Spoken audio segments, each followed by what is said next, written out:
বাবা আমিও তোমার সাথে বিদেশ যাব।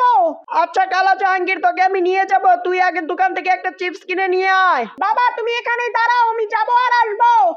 আমার ছেলে, আমাকে তুই মাফ করে দিস, আমি কাজের জন্য বিদেশ যাচ্ছি, তোকে আমি কিভাবে নিব? বাবা বাবা আমাকে রেখে যেও না, বাবা আমাকে নিয়ে যাও, বাবা আমাকে নিয়ে যাও। ভালো থাকিস বাবা, আমি তাড়াতাড়ি চলে আসবো। বাবা বাবা বাবা তুমি আমাকে কেন রেখে গেলে? এখন আমি কার সাথে খেলবো?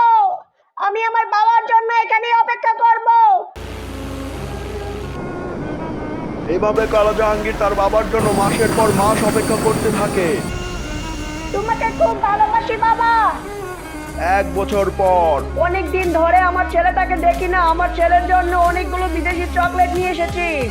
1 মিনিট, এটা তো আমার ছেলে কালা জাহাঙ্গীর। কালা জাহাঙ্গীর তুই কি এখানে আমার জন্য 1 বছর ধরে অপেক্ষা করছিস? হ্যাঁ বাবা। আমার মানিক, আমি আর তোকে রেখে বিদেশ যাব না।